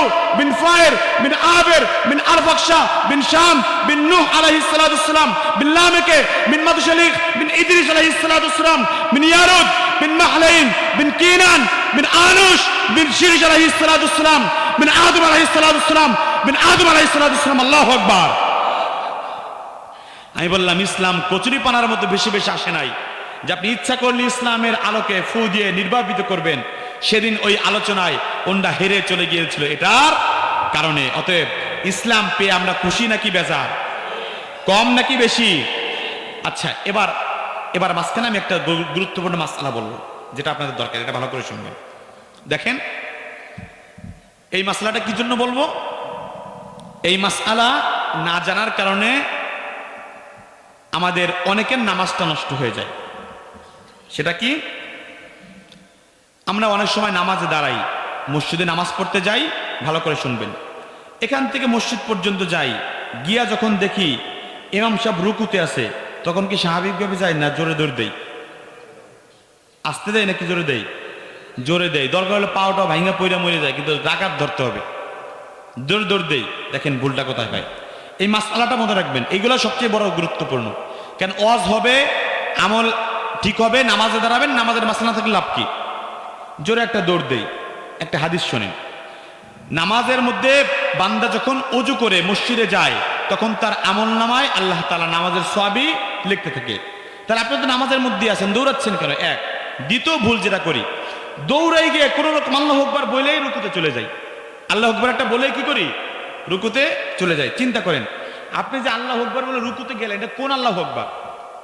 আল্লাহু আকবার তো নামাজের মধ্যে দুইটা, একটা আল্লাহু আকবার বলে তাকবীরে তাহরিমা হাত বাঁধতে হয়, আর একটা আল্লাহু আকবার রুকুতে যাওয়ার আল্লাহু আকবার। এখন আপনি এক আল্লাহু আকবার বলে যে রুকুতে গেলেন, আমি বলি এটা কোন আল্লাহু আকবার? ওটা কি তাকবীরে তাহরিমার আল্লাহু আকবার নাকি রুকুর আল্লাহু আকবার? যদি কোন রুকুর আল্লাহু আকবার, তাহলে প্রশ্ন করবো তাহলে তাকবীরে তাহরিমার আল্লাহু আকবার তো নামাজই তো ঢুকেন নাই, নামাজই তো ঢুকেন নাই। আর যদি বলে এটা তাকবীরে তাহরিমার আল্লাহু আকবার, তাহলে আমি বলি তাহলে রুকুর আল্লাহু আকবার গেল কই? এই ভুল তো করেন না আপনারা, করেন? এই ভুল হয় না? এই ভুল হয় নাকি? হয়। হয় না মানে কি? প্রচুর হয়। দেখেন এরপরে আরেকটা ভুল করে কি, দেখেন ভুলগুলো আগে বলি। ওই সময় ইমাম সাহেব রুকুতে গিয়া আল্লাহু আকবার বলে 1 সেকেন্ডের জন্য হলো হাত বাঁধি না? আল্লাহু আকবার বলে 1 সেকেন্ডের জন্য হাদি, আপনি হাত বাঁধবেন কেন? আপনি তো ইমামের অনুসরণ করতেছেন, আর ইমাম আসে রুকু অবস্থায়, ইমাম তো হাত বাঁধা অবস্থায় নাই, আপনার হাত বাঁধার তো দরকার নাই ভাই। এই ভুলগুলো কি আমরা করি? আছে নাকি? দরকার আছে মাসলাটা। দেখেন এবার দেখেন এর উত্তর কি হবে, এর ভুল থেকে পরিত্রাণ রাস্তা কি? এমত অবস্থায় যখন হবে, বাড়ির থেকে মসজিদ পর্যন্ত যে এইভাবে হাইটা গেছিলাম, ইমাম সাহেবকে রুকুতে দেখো ওইভাবে হাইটা যাব, গিয়া আগে আল্লাহু আকবার বলে হাতটা ছেড়ে দেব। কেন হাত বাঁধবো? কেন বাঁধবো না বলেন তো? ইমাম সাহেব বাঁধা অবস্থায় নাই, আল্লাহু আকবার বলে আগে হাতটা ছেড়ে দেবো। প্রথম আল্লাহু আকবার, এটা কোন আল্লাহু আকবার? তাকবীরে তাহরিমা, যেটার দ্বারা আমরা নামাজে প্রবেশ করি। ওই যে শুরুতে আল্লাহু আকবার বলে নামাজে ঢুকি না, হাত বাঁধি না, ওইটাকে তাকবীরে তাহরিমা, মানে ওইটা বলে নামাজের মধ্যে ঢুকলাম। তাহলে ইমাম সাহেব রুকুতে আগে কি করব? আল্লাহু আকবার বলে হাতটা ছেড়ে দেবো। এরপরে আরেকবার আল্লাহু আকবার বলে রুকুতে যাব। যে কেমন এইটা আমি প্র্যাকটিক্যালি দেখে দেই। মনে করেন মসজিদে গেছি, ইমাম সাহেব রুকুতে, আল্লাহু আকবার, আল্লাহু আকবার, বুঝছেন? এই দুটোর মাঝখানে একটু সময় নিছি না, এতটুকু সময় নেবেন। আল্লাহু আকবার, আল্লাহু আকবার। এই দ্বিতীয়টা বলে কোথায় যাব? রুকুতে। এবার দেখেন দ্বিতীয়টা বলে রুকুতে যাচ্ছি, আর ইমাম সাহেব বলতেছে সামি আল্লাহু লিমান হামিদা। এই দ্বিতীয়বার বলে যে রুকুতে যাচ্ছি, রুকুতে এক তাসবিহ পরিমাণ ইমামকে পাইতে হবে কমপক্ষে। কতটুকু? আর এক তাসবিহ কি মানে রুকুতে গিয়ে একবার সুবহান রাব্বিয়াল আযীম বলতে হবে, এতটুকু সময় পাইতে হবে। এই যে আল্লাহু আকবার বলে রুকুতে গেছেন, আপনি আল্লাহু আকবার বলে যাচ্ছেন, ইমাম বলছে সামি আল্লাহু লিমান হামিদা, তাহলে কি একবার কি সুবহান রাব্বিয়াল আযীম বলতে পারছেন? মানে এক তাসবিহ পরিমাণ পান নাই। এক তাসবিহ পরিমাণ না পাইলে রুকুও পান নাই, আর রুকু না পাইলে ওই রাকাতও গোনা যাবে না। আর যদি এক তাসবিহ পরিমাণ পান, যে আপনি আল্লাহু আকবার বলে এক তাসবিহ গেছেন, একবার বলছেন সুবহান রাব্বিয়াল আযীম, এরপরে ইমাম বলছে সামি আল্লাহু লিমান হামিদা, তাইলে রুকুও পাইছেন, রাকাতও পাইছেন। আর স্বাভাবিক অবস্থায় যদি রুকু না পাই, রাকাতও পাই, মাসলা কি দরকার ছিল নাকি দরকার ছিল না? এই ভুল আমাদের হয় না? হয় নাকি? দেখেন আর একটা গুরুত্বপূর্ণ মাসলা বলি, যেই মাসআলার কারণে এটা আপনাদের শুনতে হবে, কারণ এইগুলোই গুরুত্বপূর্ণ বিষয়। ওয়াজ কত হয় আর লোক কম, এত এই কম লোক নিয়ে কি আহামরি ওয়াজ করবো বলেন? কিন্তু এই মাসআলাগুলো দরকার। ওয়াজ তো দিনের পর দিন হয়, ওয়াজ হবে, সকালে গিয়ে 4 দোকানে আড্ডা দেবেন, আর কবেন গতকালকে ওয়াজ অনেক ভালো হয়েছিল। কয় কি হয়েছিল? কয় সেটা কইতে পারি না, কিন্তু ওয়াজ অনেক ভালো হয়েছিল। মানে কিচ্ছু বুঝি নাই, হুজুর শুধু সুর দিয়া ঘটনা একটার পর একটা বলছে, গ্রহণ করতে কিচ্ছু পারি নাই। এটাই গ্রহণীয়, এটা মনে রাখবেন। তাহলে দ্বিতীয় আর একটা মাসআলা, যে মাসআলা না জানার কারণে সমাজের মধ্যে জারজ সন্তানে ভরে যাচ্ছে। কি দেখেন হাদিসের মধ্যে আসছে, 3টা জিনিস বললেই হয়ে যায়। 3টা জিনিস কি করলে বললি হয়ে যায়? খুশিতে বলুক, অখুশিতে বলুক, ইচ্ছায় বলুক, অনিচ্ছায় বলুক, এটা বললেই হয়ে যায়। 1 নম্বরে গোলাম আজাদ। আমাদের এখন গোলামের সিস্টেম নাই, ইসলামের সুযোগ গোলামের সিস্টেম ছিল।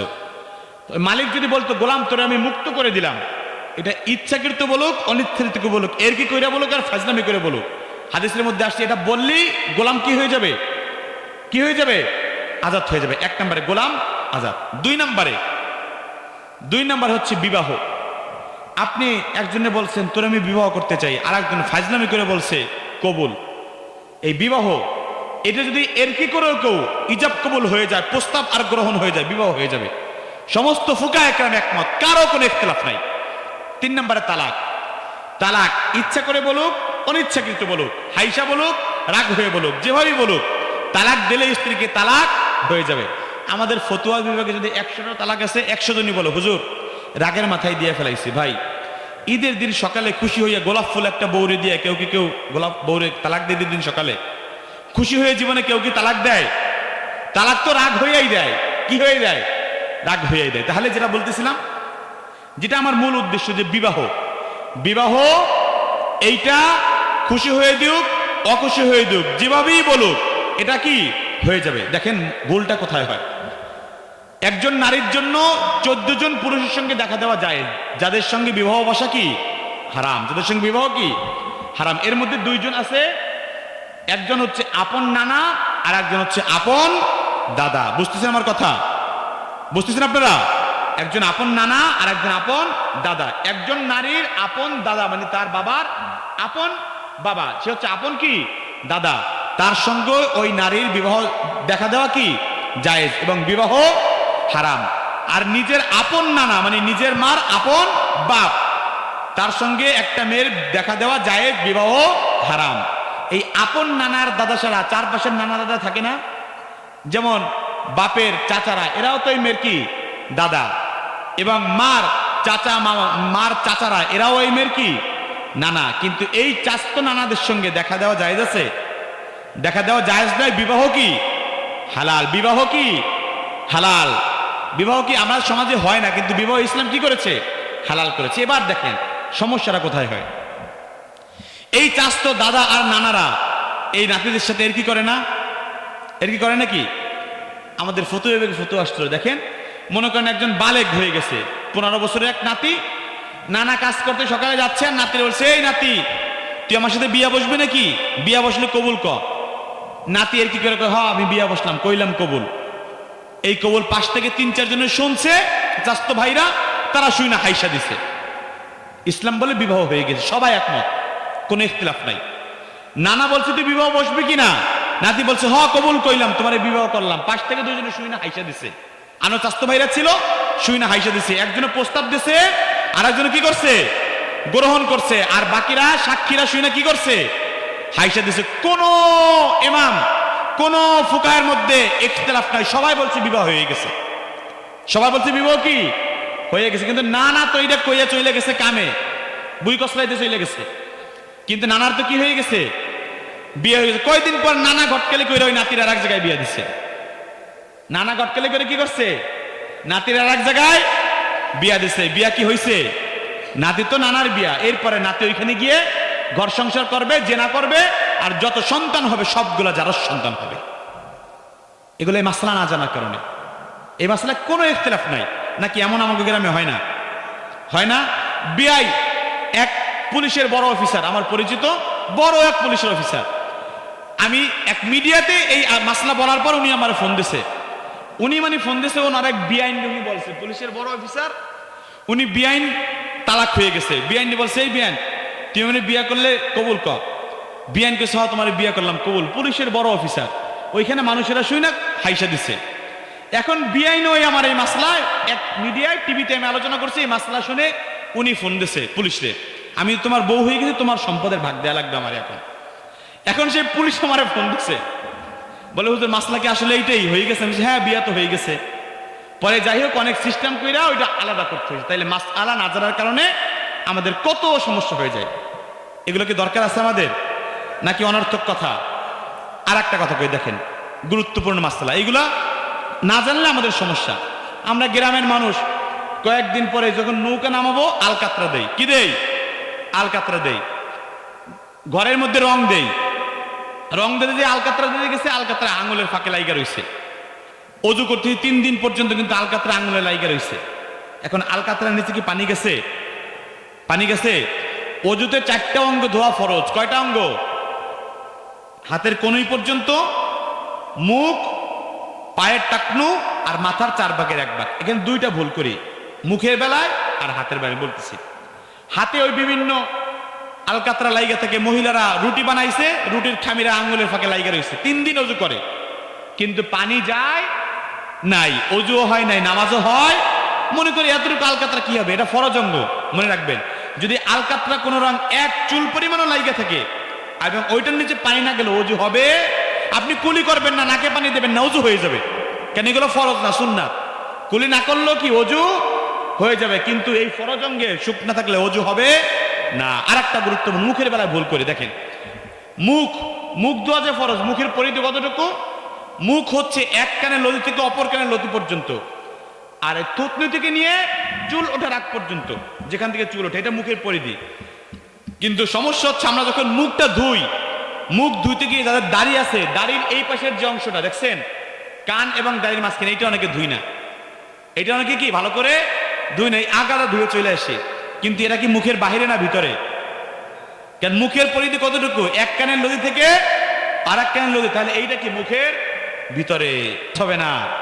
বড় বক্তা বাহির থেকে আনছেন, অশ্বিনা ওয়াজে ধরছে, গেছেন মসজিদে নামাজ পড়তে, অজু করছেন এইখানে শুকনা রেখা, লাভ হইলে কি অজে? কোনো লাভ হইছে? কোনো লাভ হবে না। তাহলে এই জায়গাটা, এটা ধোয়া কি ফরজ, এটা না ধুইলে অজু হবে না। এটা না ধুইলে অজু কি হবে? আচ্ছা, আশুতিয়ে মাদ্রাসায় বয়ান করছিলাম, এখানে কারা কারা ছিলেন আমার ওদের সময়? সবাই ছিলেন তাই না? আচ্ছা, অনেকেই ছিলেন। তাহলে এইগুলো আমাদের জন্য কি গুরুত্বপূর্ণ একটা বিষয়। এইগুলো যদি আমরা না বুঝি, আমাদের কোনো কাজ হবে? কোনো কাজ হবে না। সর্বশেষ, যেহেতু এখানে 4-5 জন ছিলেন, আপনাদের জন্য না, বাকিদের জন্য রিকোয়েস্ট করছে যে হিন্দু ধর্ম থেকে আল্লাহর নবীর পরিচয় দিয়া এটা শোনাইতে হবে। এইটা বলে আমি আমার আলোচনা শেষ করব আপনারা কি বিরক্ত হয়ে যাচ্ছেন নাকি? রাগ করতেছেন নাকি? আর কিছুক্ষণ থাকা যাবে, 10 মিনিট, আর 10 মিনিট থাকা যাবে ইনশাল্লাহ? আধা ঘন্টা? না, এত সময় থাকবো না, এত সময় আমি নেব না ইনশাআল্লাহ। দেখেন, যারা এই শুনছেন তারা আবার শোনেন, আর নতুনদের জন্য বলতেছি, কারণ এটা রিকোয়েস্ট আসছে যে ওই করা লাগবে এখানে, এই জন্য বলতেছি। আমার নবী যে আসবে, আমার নবী কি নবী? শেষ নবী। আর আমার নবী যে আসবে, আমার নবীর পরিচয় অন্য অন্য ধর্মের ধর্মীয় গ্রন্থের মধ্যে দেওয়া হয়েছে। এইটা হিন্দু ভাইদের ধর্মীয় গ্রন্থের মধ্যে বলা হয়েছে কল্কি অবতার তথা একজন শেষ নবী আসবে। কিন্তু আশ্চর্যের বিষয় হচ্ছে, ওই শেষ নবীর যত পরিচয় হিন্দু ভাইদের ধর্মীয় গ্রন্থের মধ্যে দেওয়া হয়েছে, সবগুলো আমার আপনার নবীর সঙ্গে মিলে যায়। আল্লাহু আকবার। এগুলা কয়েকটা আমি বলি, যদি একটু মেলে, একটু জোরে সোরে ঠিক বলতে পারবেন তো? নাকি শীতে একবারে শক্তি শেষ হয়ে গেছে? শক্তি আছে তো ইনশাল্লাহ? শোনেন, হিন্দু ভাইদের ধর্মীয় গ্রন্থ ঋগ্বেদের 1 নম্বর মণ্ডলের 58 নম্বর সূক্তের 9 নম্বর মন্ত্রের মধ্যে বলা হয়েছে, নর সংসং শ্রীধীরিষ্ট মম পশ্যং সপরথস্তমং দিবন সদ্ধমক্ষম। হিন্দু ভাইদের ধর্মীয় গ্রন্থের মধ্যে বলা হয়েছে কল্কি অবতার তথা শেষ নবী যিনি আসবেন তার নাম হবে নরসংসা। নরসংসা এটি সংস্কৃত শব্দ, যদি এটির বাংলা করা হয় এটির বাংলা হবে প্রশংসিত, আর প্রশংসিত শব্দের যদি আরবি করা হয় আরবি হবে মুহাম্মদ। হিন্দু ভাইদের ধর্মীয় গ্রন্থ বলছে শেষ নবী যিনি আসবেন তার নাম হবে মুহাম্মদ, আর আমার আপনার নবীর নাম ছিল মুহাম্মদ, ঠিক কিনা? চলেন সামনে যাই। হিন্দু ভাইদের ধর্মীয় গ্রন্থ কল্কি পুরাণের 1 নম্বর পরিচ্ছেদের 2 নম্বর অধ্যায়ের 4 নম্বর শ্লোকের মধ্যে বলা হয়েছে, সুমত্যং বিষ্ণু দশশ গর্ভমাদত্ত বৈষ্ণবম, অর্থাৎ অন্তিম অবতার তথা শেষ নবী যিনি আসবেন তার বাবার নাম হবে বিষ্ণু দশা। বিষ্ণু দশা এটি সংস্কৃত শব্দ, যদি এটির বাংলা করা হয় এটির বাংলা হবে প্রভুর গোলাম, আল্লাহর গোলাম, সৃষ্টিকর্তার গোলাম। আর আল্লাহর গোলাম এই শব্দের যদি আরবি করা হয় আরবি হবে আব্দুল্লাহ, কারণ আব্দুল শব্দের অর্থ হচ্ছে গোলাম, আল্লাহ শব্দের অর্থ হচ্ছে আল্লাহ। হিন্দু ভাইদের ধর্মীয় গ্রন্থ বলছে শেষ নবী যিনি আসবেন তার বাবার নাম হবে আব্দুল্লাহ, আর আমার আপনার নবীর বাবার নাম ছিল আব্দুল্লাহ, ঠিক কিনা মুসলমান? চলেন সামনে যাই, চলেন সামনে যাই। হিন্দু ভাইদের ধর্মীয় গ্রন্থ কল্কি পুরাণের 1 নম্বর পরিচ্ছেদের 2 নম্বর অধ্যায়ের 8 নম্বর শ্লোকের মধ্যে বলা হয়েছে, সুমত্যং মাতরি বিভো কন্যায়াং তন্নিদশত, অর্থাৎ অন্তিম অবতার তথা শেষ নবী যিনি আসবেন তার মায়ের নাম হবে সুমতি। সুমতি এটি সংস্কৃত শব্দ, যদি এটির বাংলা করা হয় এটির বাংলা হবে নিরাপদ, আর নিরাপদ শব্দের যদি আরবি করা হয় আরবি হবে আমেনা। হিন্দু ভাইদের ধর্মীয় গ্রন্থ বলছে শেষ নবী যিনি আসবেন তার মায়ের নাম হবে আমেনা, আর আমার আপনার নবীর মায়ের নাম ছিল আমেনা, ঠিক কিনা? চলেন সামনে যাই। হিন্দু ভাইদের ধর্মীয় গ্রন্থ কলকি পুরাণের 1 নম্বর পরিচ্ছেদের 2 নম্বর অধ্যায়ের 11 নম্বর শ্লোকের মধ্যে বলা হয়েছে, সম্বলে বিষ্ণু যশস গর্ভমাদত্ত বৈষ্ণবম, অর্থাৎ অন্তিম অবতার তথা শ্রেষ্ঠ নবী যিনি আসবেন তিনি সম্বল নামক স্থানে জন্মগ্রহণ করবেন।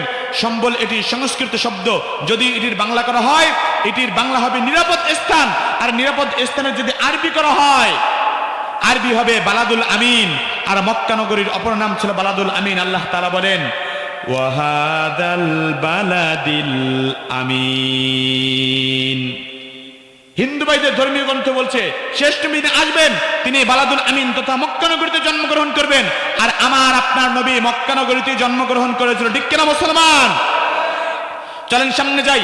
হিন্দু ভাইদের ধর্মীয় গ্রন্থ ঋগ্বেদের 2 নম্বর মণ্ডলের 3 নম্বর সূক্তের 2 নম্বর মন্ত্রের মধ্যে বলা হয়েছে, নর সংসং প্রতিধামান্নঞ্জু তিস্র দেব প্রতিমন হসরচি, অর্থাৎ অন্তিম অবতার তথা শ্রেষ্ঠ নবী যিনি আসবেন তার চেহারা অনেক সুন্দর হবে, এটা হিন্দু ভাইদের ধর্মীয় গ্রন্থ বলছে। আর আমার আপনার নবীর চেহারা কেমন ছিল? মদিনার মহিলার একবার আয়েশা রাদিয়াল্লাহু তাআলা আনহাকে জিজ্ঞেস করল, আয়েশা, ইউসুফ আলাইহিস সালামের চেহারা এত সুন্দর ছিল, তার চেহারা দেখে মিশরের মহিলারা ফিঙ্গার কেটে ফেলেছিল, আঙুল কেটে ফেলেছিল। আয়েশা, আমার নবীর চেহারাটা কেমন ছিল একটু বলো তো।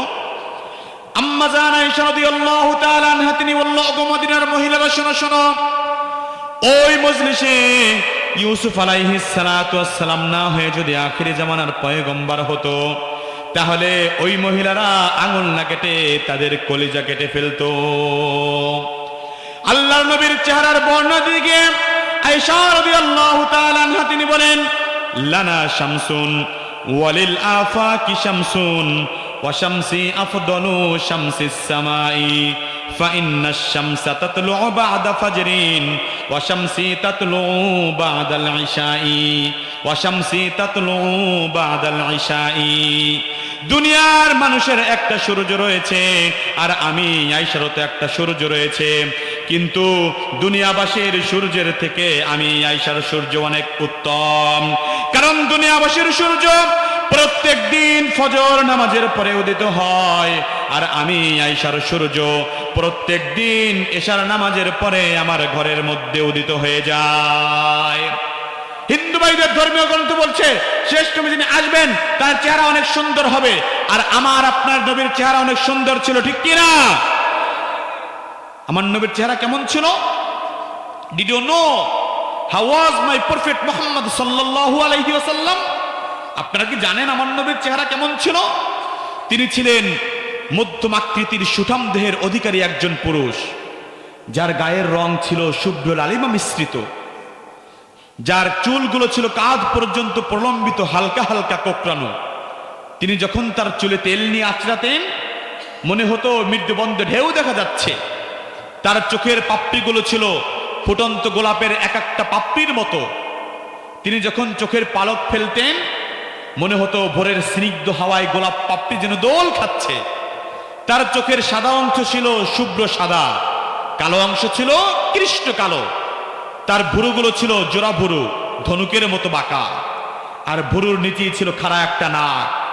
নাকের নিচেই ছিল ঘন কালো গোফ, আর গোফের নিচেই ছিল লাল টকটকে দুটি ঠোঁট।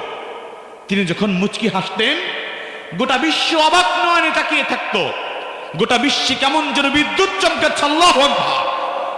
আল্লাহ তাআলা আমার নবীকে সর্বোৎকৃষ্ট সর্বোত্তম অবয়ব সহকারে সৃষ্টি করেছিল। চলুন সামনে যাই। হিন্দু ভাইদের ধর্মীয় গ্রন্থ শ্রীমদ্ ভগবত মহাপুরাণের 12 নম্বর স্কন্ধের 2 নম্বর অধ্যায়ের 20 নম্বর মন্ত্রের মধ্যে বলা হয়েছে, নির্পলঙ্গচ্ছদ দর্শন কোটিশ নিহনস্বতী, অর্থাৎ অন্তিম অবতার তথা শ্রেষ্ঠ নবী যিনি আসবেন তিনি জন্মগ্রহণ করবেন পুরুষ অঙ্গের অগ্রভাগ কাটা অবস্থায়। অর্থাৎ হিন্দু ভাইদের ধর্মীয় গ্রন্থ বলছে শ্রেষ্ঠ নবী যিনি আসবেন তিনি দুনিয়া আগমন করবেন খতনাকৃত অবস্থায়, মুসলমানি দেওয়া অবস্থায়। এটা হিন্দু ভাইদের ধর্মীয় গ্রন্থ বলছে। মা আমিনা রাদিয়াল্লাহু তাআলা আনহা তিনি বলেন, দুনিয়ায় কোনো শিশু যখন দুনিয়ায় আগমন করে বড় হওয়ার পরে তাকে খতনা করাতে হয়, কিন্তু আমার বাচ্চা মোহাম্মদ তাকে কে যেন আমার পেটের ভিতর থেকে খতনা করে পাঠিয়েছিল। মিলছে? এমন থেকে আমার নবীর পরিচয় যদি অন্য অন্য ধর্ম থেকে বাইবেলের খ্রিস্টানদের বাইবেলের ওল্ড টেস্টামেন্ট নিউ টেস্টামেন্ট থেকে একটা একটা করে বলতে থাকি, রাতের পর রাত শেষ হয়ে যাবে, কিন্তু আমার নবীর আলোচনা বলা শেষ হবে না। স্বয়ং কোরআন উৎসর্গ করে দিয়েছে আমার নবীর জন্য। আমার নবীর প্রত্যেকটা অঙ্গ প্রত্যঙ্গ কেমন ছিল কোরআন সেটা বলে দিয়েছে। কোরআন যদি প্রশ্ন করা হয়, কোরআন আল্লাহর নবীর হাত মোবারক কেমন ছিল বলো, কোরআন বলবে ইয়াদুল্লাহি ফাওকা আইদিহিম। যদি বলা হয় কোরআন আল্লাহর নবীর পা মোবারক কেমন ছিল বলো, কোরআন বলবে লা তাকুম ফিহি আবাদা। যদি বলা হয় কোরআন আল্লাহর নবীর কান মোবারক কেমন ছিল বলো, কোরআন বলবে ওয়াকুলুনা হুয়া উযুনুন কুল উযুনি খায়রুল লাকুম। যদি বলা হয় কোরআন আল্লাহর নবীর জবান মোবারক কেমন ছিল বলো, কোরআন বলবে লা তুহাররিক বিহি লিসানাকা লিতা'জালা বিহি। যদি বলা হয় কোরআন আল্লাহর নবীর পোশাক মোবারক কেমন ছিল বলো, কোরআন বলবে ওয়াসিয়াবাকা ফাতাহহির। যদি বলা হয় কোরআন আল্লাহর নবীর চরিত্র মোবারক কেমন ছিল বলো, কোরআন সঙ্গে সঙ্গে বলবে ওয়া ইন্নাকা লাআলা খুলুকিন আযীম। নবী হে, উত্তম চরিত্র সহকারে আমি আপনাকে সৃষ্টি করেছি। খুলুকিন আযীম, আযীম আযীম। আরবিতে চওড়াকে বোঝানোর জন্য ব্যবহার করা হয় আরিদ, গভীরতাকে বোঝানোর জন্য ব্যবহার করা হয় আমিক। কত প্রশস্ত যেটা মেপে শেষ করা যায় না, কত গভীর যেটা মেপে শেষ করা যায় না, সেটাকে আরবিতে বলা হয় আযীম। আল্লাহ আযীম আমার নবীর চরিত্রের ক্ষেত্রে ব্যবহার করে দুনিয়ার মানুষকে বুঝিয়েছে, মানুষ আমার নবীর চরিত্র এত সুউচ্চ যেটা মেপে শেষ করা কোনো মানুষের পক্ষে সম্ভব নয়। এত সুন্দর চরিত্র আমার নবীকে আল্লাহ তাআলা দিয়েছিল। 4টা প্রশ্ন কি ভুলে গেছেন? বাকি 3টা কি শেষ করে দেব? শুনবেন। 2 নম্বর প্রশ্ন ছিল, এমন কোন জেলখানা আছে যে জেলখানায় বাহির থেকে খাবার পাঠানো হয় না, এরপরও বাহিরের খাবার না খেয়ে দীর্ঘদিন জীবিত থাকে? আব্দুল্লাহ ইবনে আব্বাস বলল, ওগো পাদ্রী শোনো, এটা দুনিয়ার সাধারণ কোন জেলখানা নয়, এটা হলো মায়ের পেট, যেখানে বাহির থেকে কোনো খাবার পাঠানো হয় না, এরপরেও বাহিরের খাবার না খেয়ে বাচ্চা 10 মাস 10 দিন মায়ের পেটের মধ্যে জীবিত থাকে। পাদ্রী বলে, কি করে উত্তর দাও? আব্দুল্লাহ ইবনে আব্বাস এক কথা বলে, সব সমস্যার সমাধান দিতে পারে আল কোরআন। আব্দুল্লাহ ইবনে আব্বাস বলে, তোমার 3 নম্বর প্রশ্ন ছিল, পৃথিবীতে এমন একটা কবর আছে যেই কবরের অধিবাসী জীবিত, ওই কবরের অধিবাসীকে আমাকে শোনো। কবরের মধ্যে 3টা গুণাগুণ থাকে। কয়টা? 1 নাম্বার হচ্ছে কবরের মধ্যে একা একা থাকতে হয়। নাকি কবরে কেউ থাকে? কেউ থাকে? একা একা থাকতে হয়। কবরের ভিতরটা অন্ধকার থাকে। কি থাকে? অন্ধকারচ্ছন্ন থাকে। ঠিক এমন পরিবেশে দুনিয়ার একজন ব্যক্তি ছিল, তিনি আল্লাহর নবী। তিনি হচ্ছে হযরত ইউনুস আলাইহিস সালাতু ওয়াস সালাম। তিনি মাছ নামক কবরের মধ্যে গিয়েছিলেন। ওই মাছের পেটের মধ্যে 3টা অন্ধকার ছিল। একটা হচ্ছে সমুদ্রের পানির নিচের অন্ধকার, 2 হচ্ছে মাছের পেটের অন্ধকার, আর 3 নাম্বার হচ্ছে মাছের পাকস্থলীর অন্ধকার। এই 3টা অন্ধকারের মধ্যে তিনি ছিল। এবং মাছ নামক পেটের ভিতর এর কবর নামক অন্ধকারের মধ্যে তিনি দীর্ঘদিন থাকার পরে মাছ তাকে পেট থেকে আবার বের করে দিয়েছিল। দীর্ঘদিন পেটে থাকার পর বের হওয়ার পরে তিনি আবার দীর্ঘদিন দুনিয়ায় জীবিত ছিলেন। পাদ্রী বললাম, আমার সর্বশেষ 4 নম্বর কঠিন প্রশ্নের উত্তরটা তুমি এবার দাও, তাহলে মুসলমান হব। আব্দুল্লাহ ইবনে আব্বাস বলল, তোমার সর্বশেষ প্রশ্ন ছিল, পৃথিবীতে 2 জন যমজ ভাই এমন ছিল যারা একই দিনে জন্মগ্রহণ করেছে, আবার একই দিনে মৃত্যুবরণ করেছে, কিন্তু ইতিহাস বলে এই 2 ভাইয়ের বয়সের মধ্যে 100 বছরের ব্যবধান হয়ে গিয়েছে। এটা কি সহজ নাকি কঠিন? একটু নাকি বেশি? এটা মনোযোগ দিয়ে শুনবেন, নাহলে বুঝবেন না। শুনবেন তো? মনোযোগ আসে না, চলে গেছে? আব্দুল্লাহ ইবনে আব্বাস বলল, এই 2 ভাইয়ের এক ভাই আল্লাহর নবী ছিল, যার নাম ছিল হযরতে ওযায়ের আলাইহিস সালাতু ওয়াস সালাম। আর তার একজন যমজ ভাই ছিল, যার নাম ছিল ওযায়েজ। 2 জন যমজ ভাই, একজন আল্লাহর নবী, তার নাম ছিল ওযায়ের, আর তার আরেকজন যমজ ভাই ছিল, তার নাম ছিল ওযায়েজ। আব্দুল্লাহ ইবনে আব্বাস বলল, এই 2 যমজ ভাই, একজন নাম ওযায়ের আল্লাহর নবী, আর একজন ওযায়েজ, এরা একই দিনে জন্মগ্রহণ করেছিল। তাহলে প্রথম অংশের উত্তর পেলাম। এরপরে কি? এরপরে একই দিনে জন্মগ্রহণ করার পর বড় হওয়ার পর 2 ভাইয়ের এক ভাই কি ছিল? আল্লাহর, আসতে বলেন কেন, শক্তি শেষ হয়ে গেছে নাকি? এক ভাই কি ছিল? আল্লাহর নবী ছিল। আল্লাহর নবী নবী যে ভাই ছিল উনি একবার গাধার পিঠের উপরে উঠে সওয়ার করতে করতে এমন এক প্রান্তে চলে গিয়েছে যেখানে মানুষের মরা পচা লাশগুলো পড়ে আছে। ওজায়ের আলাইহিস সালাম মানুষের এই মরা লাশগুলো দেখে বলে, আল্লাহ তুমি তো মৃত্যুকে জীবিত করতে পারো, এটা আমি বিশ্বাস করি, আমি জানি, সম্পূর্ণ বিশ্বাস করি, কিন্তু আল্লাহ মৃত্যুকে তুমি কি করে আবার জীবিত করো, যদি আমার চোখের সামনে একটু দেখাইতা তাহলে আমার বড্ড ভালো লাগতো, একটু মজা পাইতাম। তাহলে কি পাইতাম? মজা পাইতাম। এই উত্তর কোরআন উল্লেখ করেছেন। আও কাল্লাযী মাররা আলা ক্বরিয়াতিন ওয়া হিয়া খাবিয়াতুন আলা উরুশিহা ক্বালা আন্না ইউহয়ী হাযিহিল্লাহু বা'দা মাউতিহা ফাআমাতাহু আল্লাহু মিআতা আমিন সুম্মা বা'সাহু।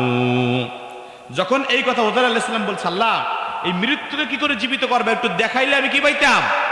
খুব মজা পাইতাম। ফাআমাতাহু আল্লাহু মিআতা আমিন, সঙ্গে সঙ্গে ওই যমজ ভাইয়ের যেই ভাই আল্লাহর নবী ওজাইর, তাকে ওই মরা পচা লাশের মধ্যে আল্লাহ তাআলা মৃত্যু দিয়েছেন। কি দিয়েছেন? মৃত্যু দিয়েছেন। যখন ওই নবী ভাই মরা পচা লাশের মধ্যে মৃত্যুবরণ করেছে, একই সময় যমজ ভাই তিনি বাড়িতেও মৃত্যুবরণ করেছে। কথা বুঝতেছেন? তাহলে দুই ভাই একই দিনে জন্মগ্রহণ করেছে, আবার একই দিনে দুইজন দুই জায়গায় মৃত্যুবরণ করেছে। উত্তর কি পাইছেন? উত্তর পান নাই। এই যে ভাই বুঝছে যে একদিনে হইছে এতটুক পাইছি, একদিনে মরছে এতটুক পাইছি, কিন্তু 100 বছর গেল কই হুজুর? 100 বছর একদিনে হইছে, একদিনই মরছে, এই পর্যন্ত থাকলে তো দুজনের বয়স কি সমানই আছে, 100 বছর গেল কই? দেখেন দুই ভাই কোথায় মরছে? দুই জায়গায়। যেই ভাই নবী তিনি মরা পচা লাশের মধ্যে, আর এক ভাই বাড়িতে। যেই ভাই নবী উনি মরা পচা লাশের মধ্যে কি জন্য আল্লাহ মারছিল? উনি কি বলছিল? আল্লাহ মৃত্যু কি করে জীবিত করে একটু দেখাও।